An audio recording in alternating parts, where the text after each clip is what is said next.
Hello, I am Abhay Singh Yadav. So today we will discuss about chemical bonding.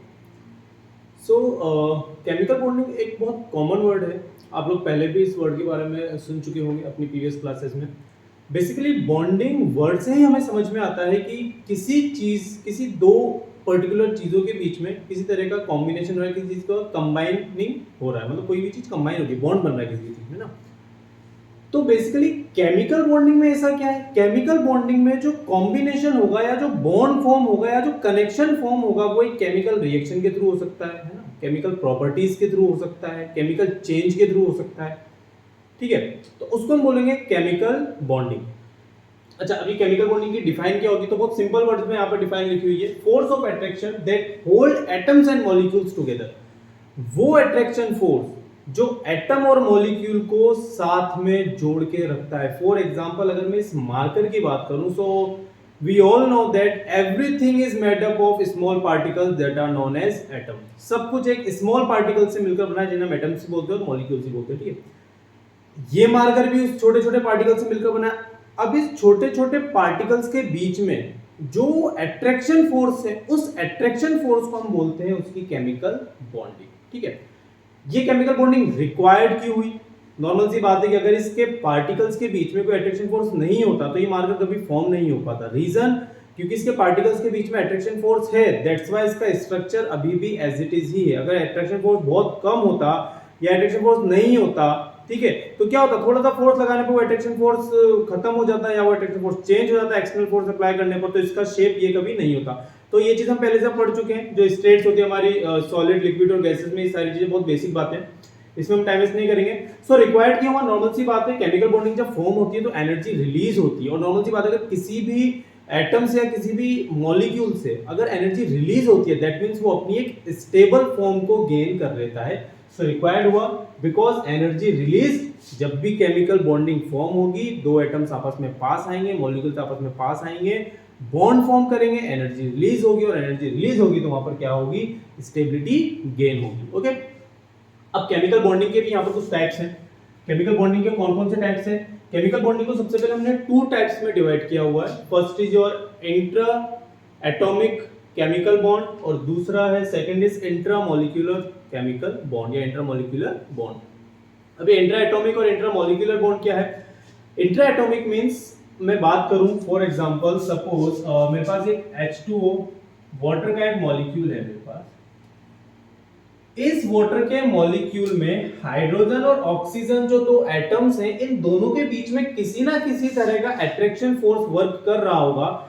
तो जो दो atoms के बीच का या फिर मॉलिक्यूल के अंदर जो एटम्स प्रेजेंट है, उन एटम्स के बीच में जो अट्रैक्शन फोर्स वर्क कर रहा है, उसको हम काउंट करेंगे इंट्रा एटॉमिक केमिकल बॉन्ड में. और मॉलिक्यूल्स के बीच suppose this is your H2O और this is your second molecule of H2O, और इन दोनों H2O मॉलिक्यूल्स के बीच में भी कोई ना कोई अट्रैक्शन फोर्स वर्क कर ही रहा होगा.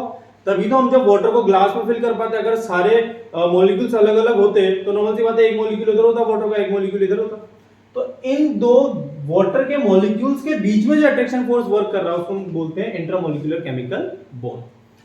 इंट्रा एटॉमिक केमिकल बॉन्ड और इंट्रामॉलिक्यूलर केमिकल बॉन्ड के भी कुछ टाइप्स हैं. इंट्रा एटॉमिक के अंदर हम पढ़ेंगे हमारे कोवेलेंट बॉन्ड. आप सब जानते हो कोवेलेंट बॉन्ड क्या होते हैं, शेयरिंग बॉन्ड्स होते हैं. आयनिक बॉन्ड, ये भी आपको पता है. मेटेलिक बॉन्ड, ये भी आपको पता है. एंड इंट्रामॉलिक्यूलर बॉन्ड के हम पढ़ेंगे वैन डर वाल्स बॉन्ड और hydrogen bond. So these all bonds will discuss in this chapter. इस चैप्टर के अंदर हम ये सभी बॉन्ड्स को डिस्कस करेंगे. ओके, सो इन बॉन्ड्स को डिस्कस करने से पहले इस चैप्टर का एक बहुत इंपॉर्टेंट टॉपिक है, उसके बारे में हम बात कर लेते हैं. Lewis dot structure. Lewis dot structure आप लोग आपकी प्रीवियस क्लास 10th क्लास में पढ़ के आए हुए हैं ऑलरेडी, बट वहां पर एक बहुत शॉर्ट इंट्रोडक्शन था इसका. एक्चुअल में लुईस डॉट स्ट्रक्चर हम कैसे ड्रॉ कर सकते हैं, क्या कर सकते हैं, उसके बारे में हम बात करेंगे.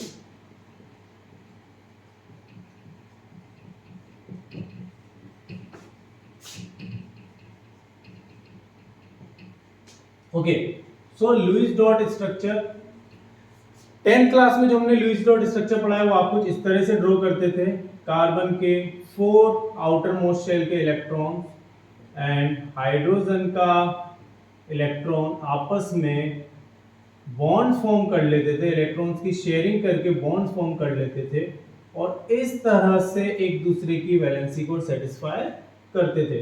तो ये जो हमारा था, ये था हमारा लुईस डॉट स्ट्रक्चर, जो हमने 10th के सिलेबस में पढ़ा, बट अब हम 11th में है।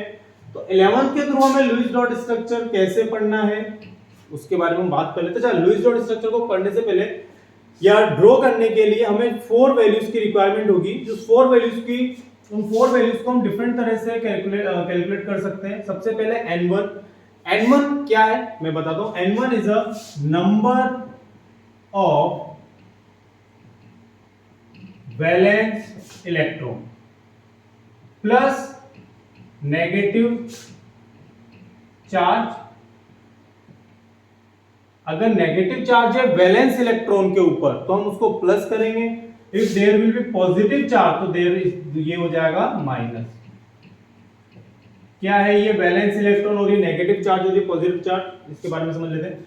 सपोज मेरे पास एक कंपाउंड है N2O2 Na minus Cl plus. Okay, मैं ट्राई करूंगा कि इनको कुछ एग्जांपल्स में एक्सप्लेन कर पाऊं, ठीक है।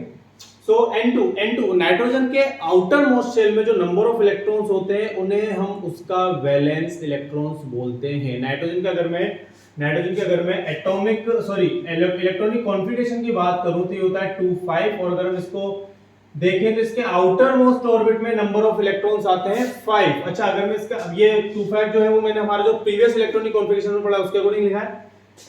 अभी आप लोग 11th में आ चुके हो तो it will be 1s2 2s2 2p3, ठीक है, 1s2 2s2 2p3। तो ये आपके सेकंड ऑर्बिट में कितने नंबर ऑफ इलेक्ट्रॉन्स हैं? 5 इलेक्ट्रॉन्स है। तो इसके valence electron will be 5 for 1 nitrogen, there is N2, that means there is 2 atoms of nitrogen, so valence electron will be 10. okay, oxygen की बात करें, oxygen have 6 electrons in its outermost shell and 1 oxygen has 6 electrons in its outermost shell, that means total 12 electrons will be its valence electron. अगर हम sodium की बात करें तो you can see there is 1 electron in its outermost shell, but we can see that there is a 1 negative charge, और हमें पता है number of valence electron, if there will be any negative charge we have to add that negative charge होगा, यहां पर कोई positive charge होगा, then we have to subtract. तो यहां पर नेगेटिव चार्ज है, दैट मींस 1 इलेक्ट्रॉन ऑलरेडी इसके आउटर मोस्ट शेल में होता है जो कि इसका वैलेंस इलेक्ट्रॉन होगा। यहां पर हमें इसके ऊपर नेगेटिव चार्ज देखने को मिल रहा है, that means it will be +1 and it will be 2, means Na- के लिए जो वैलेंस इलेक्ट्रॉन होगा इट विल बी 2। ये बात तो Cl+, क्लोरीन के आउटर मोस्ट शेल में मुझे पता है कि टोटल 7 इलेक्ट्रॉन्स होते हैं, बट हमें पता है N1 की वैल्यू अगर मुझे कैलकुलेट करनी है और वहां पर मुझे पॉजिटिव चार्ज देखने को मिलता है स्पीशीज के ऊपर, that means positive charge minus हो जाएगा total number of valence electron में से। तो यहां पर कितने पॉजिटिव चार्ज है? ओनली 1, तो it will be -1 and it will be 6। तो ये थे आपके वैलेंस इलेक्ट्रॉन। कुछ इसके कंपाउंड्स की बात करते हैं, जैसे CO2 के लिए अगर मैं वैलेंस इलेक्ट्रॉन की बात करूं तो कार्बन के पास होते हैं टोटल 4 आउटर मोस्ट शेल में, एक ऑक्सीजन के पास मैंने बात करा, O2 के पास होता है टोटल 12, तो 12 + 16 वैलेंस इलेक्ट्रॉन होंगे।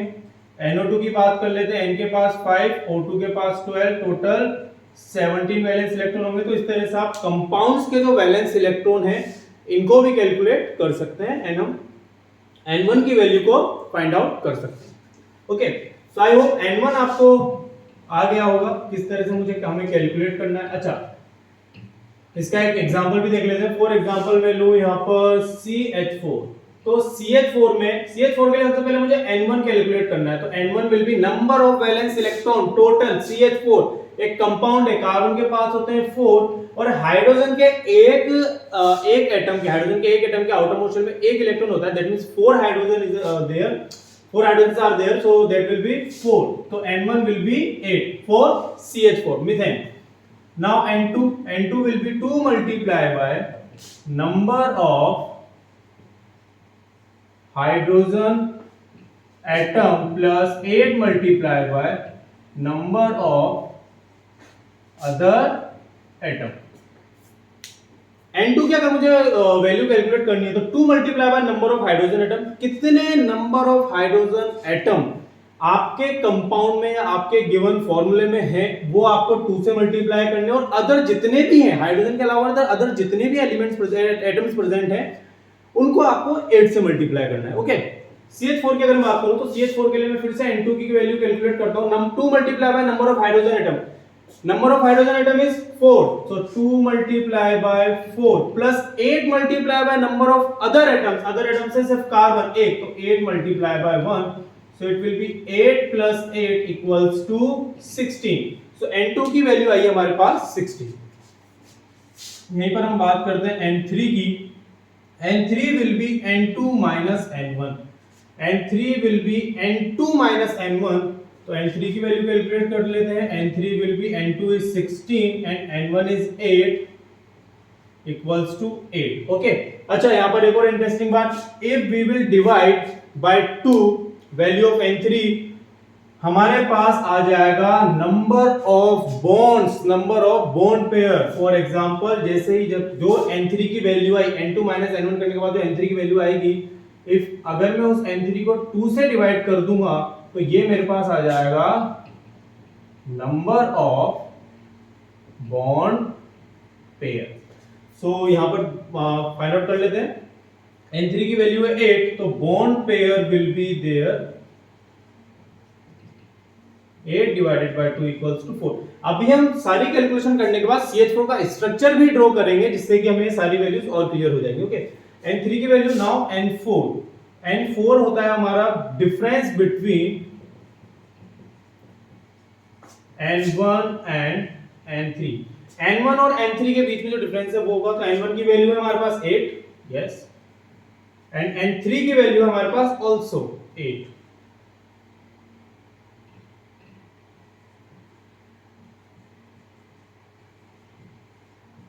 Equals to 0। अच्छा, if we will divide N4 को अगर हम 2 से डिवाइड करेंगे तो हमें मिल जाएगा नंबर ऑफ लोन पेयर।